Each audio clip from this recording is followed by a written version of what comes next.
sexuellement, que quand les gens regarderont votre corps, ils verront ma gloire.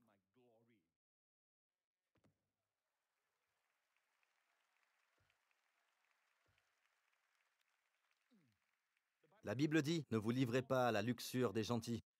Ils peuvent se permettre d'être luxurieux, mais pas nous. Nous sommes appelés à la gloire, nous sommes appelés à la vertu. Et si quelqu'un regarde ce programme, et au fait, vous êtes en train de le faire, peu importe si vous êtes chrétien ou non chrétien, mais si vous essayez de séduire la femme d'un autre, Dieu a un message pour vous.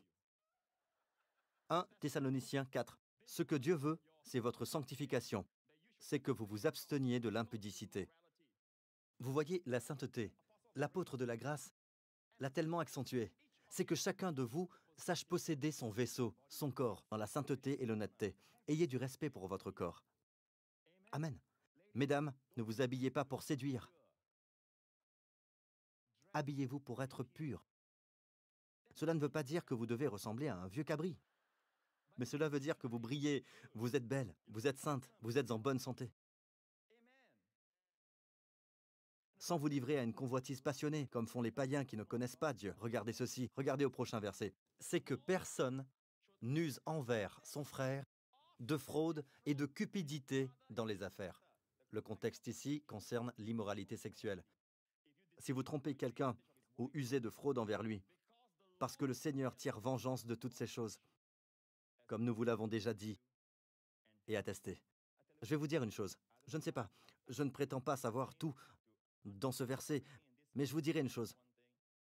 Dieu prend toujours parti. Si Ananias et Saphira trompent son peuple, ce sont eux qui meurent. Dieu les laisse mourir parce qu'il protège son peuple.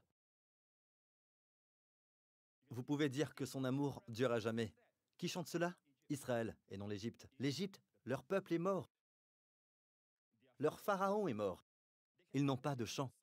Qui sont ceux qui chantent « Louez Dieu car il est bon » Pour qui Dieu est bon? Son peuple. Et vous pouvez être son peuple avant ce soir, en mettant votre confiance en Jésus-Christ. Mais Dieu protégera son peuple. S'il y a deux frères et les deux frères sont sauvés, mais que l'un séduise la femme de l'autre, il est écrit, c'est que personne n'use envers son frère de fraude et de cupidité, parce que le Seigneur tire vengeance de toutes ces choses. L'apôtre de la grâce, comme nous vous l'avons déjà dit et attesté. Vous dites, ah, Pasteur Prince, je ne pense pas que c'est la grâce. C'est l'apôtre de la grâce, mon ami. Car Dieu ne nous a pas appelés à l'impureté, mais à la sanctification. Eh bien, Pasteur Prince, je rejette tous ces préceptes. Je ne pense pas que votre prédication soit basée sur la révélation. Celui donc qui rejette ces préceptes ne rejette pas Pasteur Prince, un homme, mais Dieu, qui vous a aussi donné son Saint-Esprit. Vous êtes avec moi? Je vais conclure avec ceci. Vous vous souvenez de la fois où les pharisiens ont amené cette femme, prise en flagrant délit d'adultère? Certains pensent qu'elle était une prostituée. Non, elle commettait un adultère. Dites adultère. Quand les pharisiens l'ont amenée à Jésus, c'est parce que les pharisiens, quand tous les pasteurs et les leaders entendent ceci, ils disent « Oui, pasteur Prince, vous devez leur dire comment les choses sont réellement. » Non, ce n'est pas ça. Leur approche est telle car leur confiance est dans la loi. Ma confiance est dans la grâce de Dieu. Voyez-vous, les pharisiens, vous savez pourquoi ils ont emmené cette femme? Ils l'ont surprise commettant un adultère. Pensez-y. La chose terrible qu'ils avaient dû faire, c'est qu'ils ont attendu que l'acte soit terminé pour faire leur entrée. Ils ont amené la femme sans l'homme, car peut-être que c'est l'un d'entre eux. La raison pour laquelle ils ont amené la femme est pour argumenter sur la grâce et la loi. Il s'agit de la grâce et la loi. Répondez à ceci. Croyez-vous, l'espace d'un moment, que s'ils pensent que le ministère de Jésus est équilibré, un peu de grâce, un peu de loi, ils auraient amené cette femme à lui? Non. Ils savaient sûrement que tous ces enseignements parlaient de la grâce. C'est sûrement parce qu'ils voyaient comment il montrait sa grâce envers les pécheurs qu'ils avaient amené cette femme adultère. C'est parce qu'ils le connaissaient que si un pécheur vient à lui, ce pécheur ne sera jamais condamné.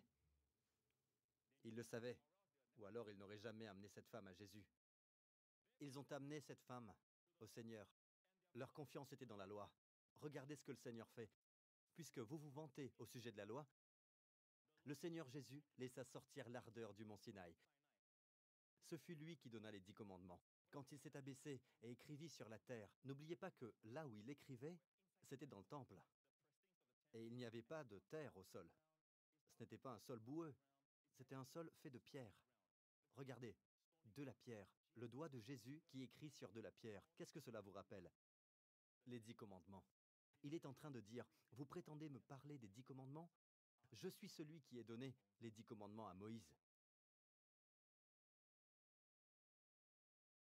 Vous me suivez? Quand Jésus dit que celui de vous qui est sans péché jette le premier la pierre contre elle, vous savez, immédiatement, ils furent tous aveuglés. La lumière était si brillante que seulement 2 personnes pouvaient voir, Jésus et la femme condamnée.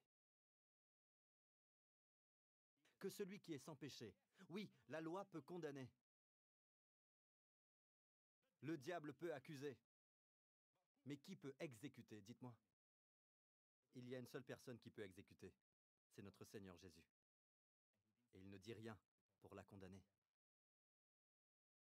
Ils ne s'attendaient pas à cela. Dans leur cœur, ils disent, attendez une minute, nous voulons au fait utiliser la loi sur Jésus et la femme, mais nous ne nous attendions pas à ce qu'ils nous mettent la loi dessus. Cela nous est très douloureux pour notre conscience. Vous connaissez ce sentiment. La Bible nous dit, accusés par leur conscience, ils se retirèrent un à un.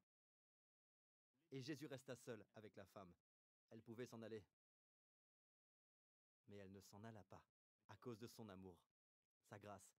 Elle est disposée à se tenir devant lui, sachant qu'il sait tout d'elle,